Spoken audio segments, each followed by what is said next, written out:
Hi friends. Good evening.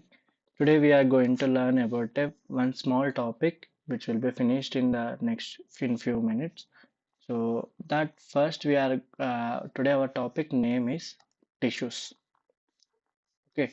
So tissue basically already you know that we completed one chapter, cell chapter. So tissue means whatever the all the cells we have learned. Suppose if I am taking a cell, this group of cells together. So here group of cells together will be going to form as a one structure. That structure we are going to call it as tissue. Simple. Here one definition, simple definition. Group of cells which are similar or dissimilar will together perform say one common function. Okay. Now, what is a one? Can you give examples where we can find the tissues? Tissues always present in a multicellular organisms. Multicellular organism, which are multicellular organisms? Plants. We are having plants are multicellular organisms. Animals are multicellular organisms. And one more, it is the, can you guess this? What is the third one? Is the fungi. Fungus, all the fungus group are multicellular with a few exceptions. Now, I can give you an example that is the first example I can give you is a blood. All you are familiar with the blood. Everyone knows blood. Okay. In your lower classes, somewhere you have learned about blood is made up of cells. What is our blood contains as cells? RBC. You have got an idea that RBC means what? Red blood cells. Okay. Next, WBC, white blood cells. One more, it is platelets. So these are all what different kind of cells, but all together they forming a one tissue name. What we are calling it as? That is blood. Now, blood, what is the one common function they will do? This all together one, they help in the transportation of nutrients, transportation of gases, and transportation of waste material to whatever the required place. So simple, I can conclude a definition that is tissue means group of cells which are similar or dissimilar will together performs a common function. This is required. Next, why we need tissues? Because of tissues only proper cellular organization is present. Means group of cells tissues group will form as organ. One group of organs will performs organ system. Like all organ systems in a human being will together will is considered as a one organism. Because of tissues, one more second advantage. First one is a cellular organization. First one is a cellular organization. Second one, what we are having that is the tissue brings a division of labor. How you can decide this tissue brings as a division of labor? Means here, if I am taking a cell from a this tissue from a one tissue from a heart cell, okay, is everyone knows heart helps in the pumping of blood. Is this tissue will do any other part digestion of food? No. The muscle tissue is present in the stomach, muscle tissue is present in the heart also. But heart muscles will help in the pumping of blood only. But muscles present in the stomach will performs only a one function that is the one function that is digestion. Next, tissues bringing the division of labor, and it means if I take a one single amoeba, only that single amoeba will be doing the exchange of gases that is oxygen and carbon dioxide, and it helps in the taking the food into the body. Okay, so this all is performed by one cell, but when we go into the tissues, this tissue will perform only one certain function. It means workload of on the each cell got decreased. So this is also one more significance you can add. Okay, now thank you. Next we are having,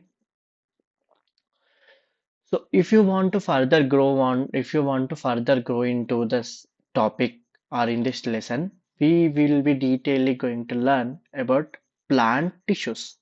Plant tissues are divided. On the screen, you can see the proper classification table of plants. So this is a simplification table of entire the chapter or this plant tissues chapter. So try to understand. Uh, Tissues, plant tissues. Plant tissues means what? The plant tissues, if plant tissues అంటే ఏంటి? Plant tissues అనేటి ఒక group of cells కలిసి ఒక plant tissues లాగా మారింది. Plant tissues ఎన్ని టైప్స్గా divide అయినాయి? ఒకటి మెరిస్టమాటిక్ టిష్యూస్, ఇంకొకటి permanent tissues. The plant tissues are classified into two categories, that is meristematic and permanent tissues. ఎందుకు మెరిస్టమాటిక్ పర్మనెంట్గా ఎందుకు డివైడ్ చేసినాం అంటే ఒక బేసిక్ క్రైటీరియా ఉండాలి కదా. సపోజ్ ఇప్పుడు మీ క్లాస్లో ఒక 2 సెక్షన్స్ ఉన్నాయి అనుకుందాం. నైన్త్ క్లాస్, మీరు నైన్త్ క్లాస్లో 2 సెక్షన్స్ ఉంటే ఫస్ట్ ఏ సెక్షన్లోనేమో కొంతమంది ఉంటారు, బి సెక్షన్లో కొంతమంది ఉంటారు. ఎందుకు? Based on your like some criteria. ఒక క్రైటీరియా ఏముంటుంది, మీరు ఏ అడ్మిషన్ ప్రకారం are before the last year నుంచి ఉంటే ఫస్ట్ సెక్షన్లో, కొత్తగా జాయిన్ అవుతున్నామో సెకండ్ సెక్షన్ ఉంటుంది. అట్లా మీకు ఒక ప్రాపర్ క్లాసిఫికేషన్ ఉంటుంది. సో క్రైటీరియా ఏంది? మీరు జాయిన్ అయిన క్లాస్ బట్టి ఉంటుంది. సో ఇక్కడ కూడా దేని ప్లాంట్స్ని ఏది బేస్ పైన డివైడ్ చేసినామంటే, ఇప్పుడు సపోజ్ కొన్ని గ్రూప్ ఆఫ్ సెల్స్ ఉన్నాయి. ఈ గ్రూప్ ఆఫ్ సెల్స్కి ఎప్పుడు ఒక ఇంపార్టెంట్ ఒక ఫంక్షన్ ఉంటుంది. అదేంటంటే ఈ సెల్స్ సింపుల్గా ఉండవు, ఎవ్రీడే డివైడ్ అవుతుంటాయి.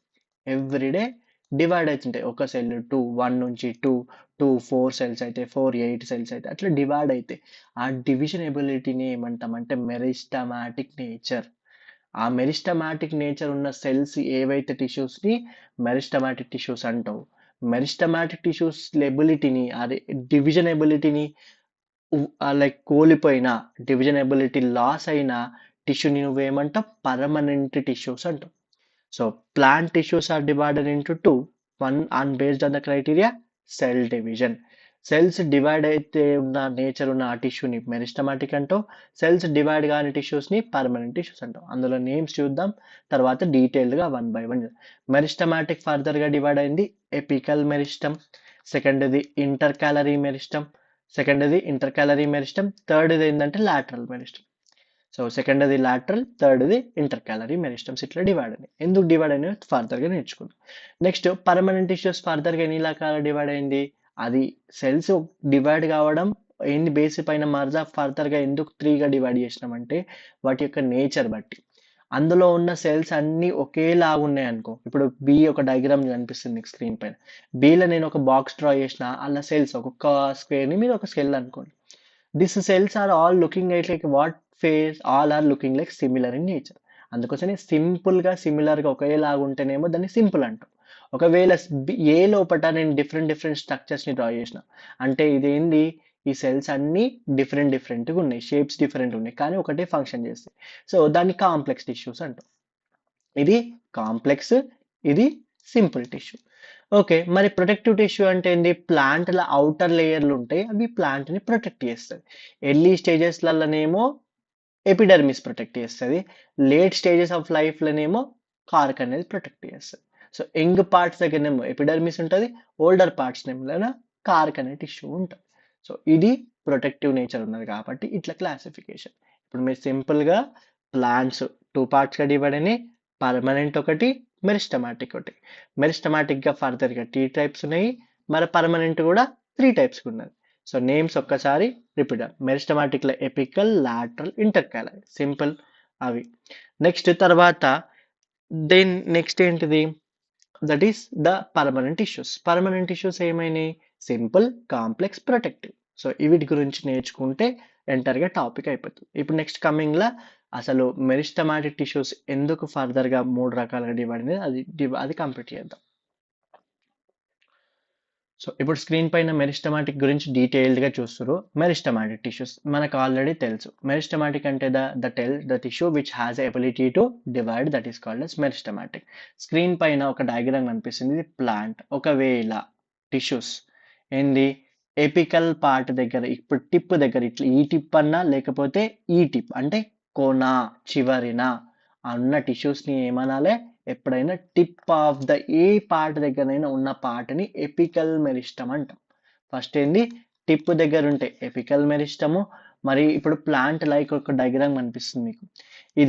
ఇదొక నోడు, ఇదొక నోడ్. నోడ్ అంటే ఒక స్ట్రక్చర్. ఆ నోడ్కి నోడ్కున్న గ్యాప్ని ఏమనాలంటే ఇంటర్ నోడ్ అనాలి. Internode. ఈ ఇంటర్ నోడ్లు ఉండే ఒక మెరిస్టమ్ని ఇంటర్ క్యాలరీ మెరిస్టమ్ అంటాం. Okay, so that is intercalary meristem. మరి లాటరల్ మెరిస్టమ్ అంటే ఏంది? ఇప్పుడు మీకు ఒకటి కనిపిస్తుంది. ఇది స్టెమ్ని కట్ చేసిన, ఇక్కడ రింగ్ ఒకటి ఇక్కడ రింగ్ కనిపిస్తుంది కదా, ఈ రింగ్ లాగా లాటరల్ సైడ్ ఉంటేనేమో దాన్ని లాటరల్ మెరిస్టమ్ అంటాం. సైడ్స్ ఉన్న దాన్ని లాటరల్. సింపుల్గా దీన్ని టిప్స్లలో ఉంటేనేమో ఎపికల్, లైక్ సైడ్కు ఉంటేనేమో లాటరల్, సైడ్కు ఉంటేనేమో లాటరల్, దాని మధ్యలో ఉంటేనేమో ఇంటర్కాలరీ. సో పైన ఉంటేనేమో చివరిని ఉంటేనేమో పైన అని అనుకోవద్దు, టిప్ దగ్గర ఉంటేనేమో ఎపికల్, మధ్యలో ఉంటుంది ఇంటర్కాలరీ, అండ్ లాస్ట్కి ఉంటేనేమో సరౌండింగ్ ఉంటేనేమో లాటరల్ మెరిస్టమ్. ఓకే, మీకు నేమ్స్ అర్థమైనాయి, రైట్. సో దాని గురించి డీటెయిల్గా ఒకదాని గురించి చూద్దాం. టిష్యూస్లల్లా మనము క్లాసిఫికేషన్ చూసినాం కదా, అసలు ఆ సెల్స్ ఎట్లుంటాయి క్యారెక్టరిస్టిక్స్ నేర్చుకోవాలి. ఆ క్యారెక్టరిస్టిక్స్ గుర్తుపెట్టుకోవడానికి ఒక షార్ట్ కట్ స్టాండ్ అని తెలుసు. స్టాండ్, ఇఫ్ నేను మీ అందరినీ నిలబడమని చెప్పింది అనుకో, స్టాండ్ అంటే ఏంది? STAND. ఆ స్టాండ్ అంటే ఏంది? స్టాండ్కి ఎస్ అంటే ఎక్కడ అయింది? నేను టిష్యూస్ లోపల ఉన్న సెల్స్ యొక్క క్యారెక్టరిస్టిక్స్ చెప్తున్నా. ఇప్పుడు క్యారెక్టరిస్టిక్స్ పైన ఒక డయాగ్రామ్ కనిపిస్తుంది మీకు. ఈ సెల్స్ అన్ని ఎట్లున్నాయి? ఒకేలాగా ఉన్నాయా, డిఫరెంట్ ఉన్నాయా? ఏమన్నా సేమ్ ఒకేలాగా ఉన్నాయి. So they are similar in nature. Cells are similar cells ఉంటాయి వాటిలో. ఓకే, నెక్స్ట్ ఆ సెల్స్కి సెల్ వాల్ ఉంటాయి కదా, ఆ సెల్ వాల్ ఎట్లుంటుంది? థిన్ సెల్యులోజిక్ సెల్ వాల్ ఉంటుంది. థిన్ సెల్యులోజ్ సెల్ వాల్ ఉంటుంది. So that is your second point. A అంటే వీటి లోపల అబాండెంట్ సైటోప్లాజం, ఎక్కువగా సైటోప్లాజం ఉంటుంది. నెక్స్ట్ వీటి మధ్యలో ఏమైనా గ్యాప్ డ్రా చేసినా, ఎక్కడైనా మన గ్యాప్ డ్రా చేసినా? No intercellular spaces. అండ్ ఈ సెల్స్ డిఫరెన్షియేటెడ్ అంటే ఇవి ఏవైనా పర్టికులర్ ఒక సర్టెన్ షేప్ ఉన్నాయా? ఓకే, షేప్ ఉన్నాయి, కానీ వీటికి ఏమైనా ఫంక్షన్ ఉందా అదర్ దాన్ మెరిస్టమ్? అంటే డివైడింగ్ కాకుండా ఇది ఒక డిజైన్, ఇది పర్టికులర్గా ఒక రూట్ సెల్ లాగా మారిపోయినాయా? కాదు. అంటే ఆ సెల్స్కి ఒక డిఫరెన్షియేషన్, అంటే ఒక నేచర్, అంటే ఒక ప్రాపర్ ఫంక్షన్ రాని సెల్ని, ప్రాపర్ షేప్ లేని సెల్ని, ప్రాపర్ పొజిషన్ లేని సెల్స్ని అన్డిఫరెన్షియేటెడ్ సెల్ అనాలి. సో ఇప్పుడు దీన్ని గుర్తుపెట్టుకోవడానికి ఈ క్యారెక్టరిస్టిక్స్ ఆఫ్ మెరిస్టమాటిక్ టిష్యూ ఏంది? స్టాండ్. ఎస్ అంటే సిమిలర్, టీ అంటేనేమో థిన్ సెల్ వాల్, ఏ అంటే అబాండెంట్, ఎన్ అంటే non intercellular space, and D అంటే నాన్ డిఫరెన్షియేటింగ్ సెల్స్. అవి nature of a meristematic tissues. అది అయిపోయింది, ఈజీ. నెక్స్ట్ తర్వాత ఇది ఏం చేస్తుంది అసలు? ఈ టిష్యూ ఫంక్షన్స్ నేర్చుకోవాలి కదా. ఇప్పుడు హార్ట్ టిష్యూ మీరు అడిగితే మీరు హార్ట్ ఫంక్షన్ చెప్పినట్టు ఇది ఏం చేస్తుంది అంటే అది 3 R's. గుర్తుపెట్టుకోండి, ఏంటది? RRR మీ మూవీ తెలుసు కదా. 3 R's అంటే ఇది ప్లాంట్లల్లా రీజనరేషన్ ఆఫ్ ఏంది టిష్యూస్ చేస్తుంది. నెక్స్ట్ రీప్రొడక్షన్, ఇప్పుడు కొత్త ఫ్లవర్ ప్రొడ్యూస్ కావాలన్నా, కొత్త లీఫ్ ప్రొడ్యూస్ కావాలన్నా ఎవరు హెల్ప్ చేస్తారు? Meristematic tissues. నెక్స్ట్ రిపేర్, ఎప్పుడన్నా ఒక ప్లాంట్ డ్యామేజ్ అయింది, ఒక ప్లాంట్ ఎక్కడ పార్ట్ ఏదైనా డ్యామేజ్ అయింది, ఆ డ్యామేజ్ అయిన పార్ట్ దగ్గర కొత్త సెల్స్ ఫామ్ చేయాలి కదా, ఎవరు చేస్తారు? మన మెరిస్టమాటిక్ టిష్యూస్. అట్లా RRR అంటే ఏంది? రిపేర్, రీజనరేషన్ అండ్ రీప్రొడక్షన్, అదొకటి. అండ్ కొత్త టిష్యూస్ ఫామ్ కావాలన్నా, కొత్త రూట్ ఫామ్ కావాలన్నా ఇదే టిష్యూస్ హెల్ప్ చేస్తుంది.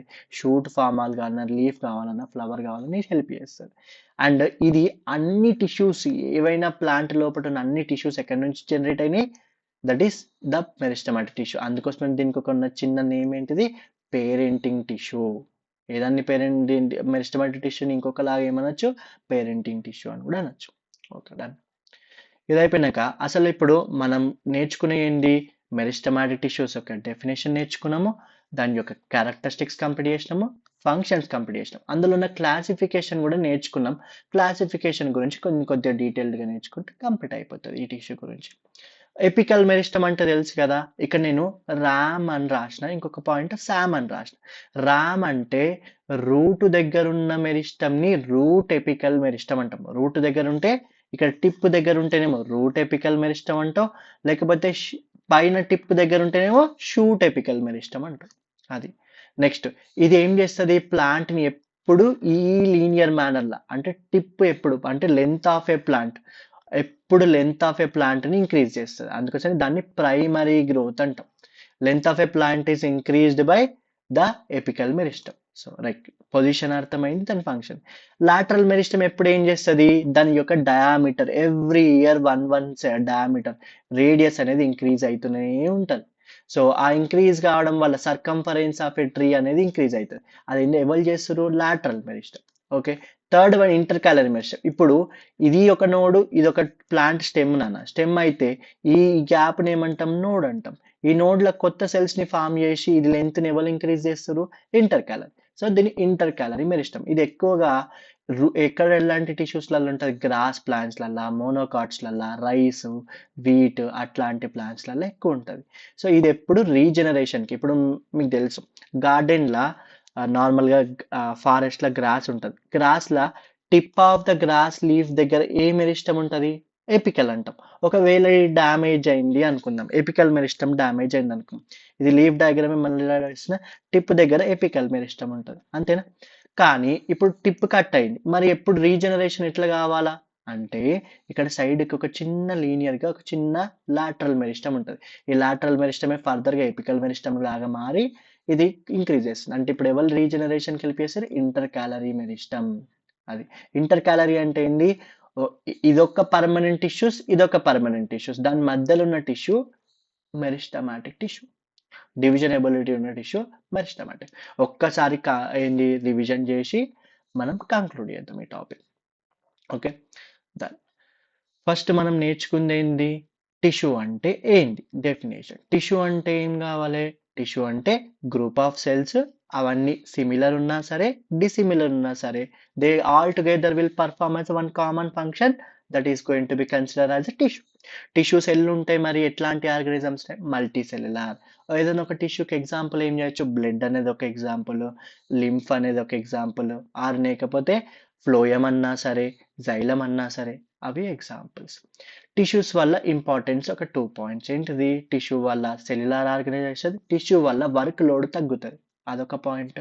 దాన్ని నెక్స్ట్ టిష్యూస్ యొక్క క్లాసిఫికేషన్ చూసినాం. ప్లాంట్ టిష్యూస్ ఎన్ని రకాలుగా డివైడ్ అయింది?